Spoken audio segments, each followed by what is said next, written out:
I think the fascinating thing about Pope Alexander is that he could be incredibly manipulative, even vicious, but if he was defending the Church of Rome, in his eyes it was justified.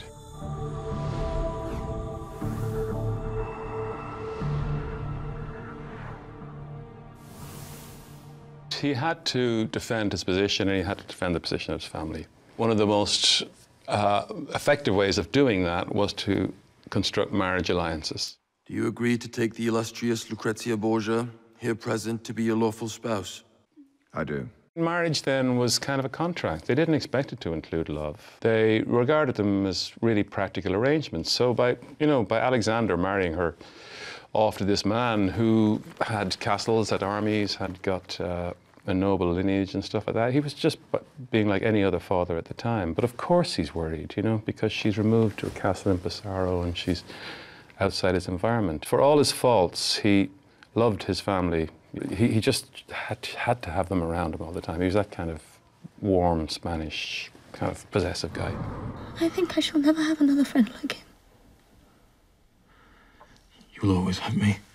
The relationship between Cesare and Lucrezia was always rumoured to be incestuous. That probably was a slur of the times, in the interest of their enemies to denigrate them in that way.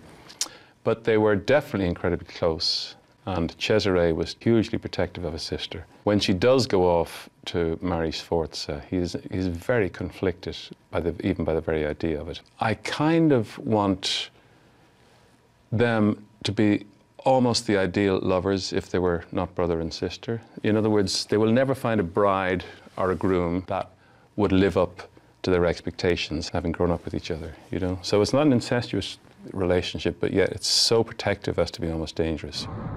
We will both have the pleasure of seeing her walk up the aisle of St. Peter's.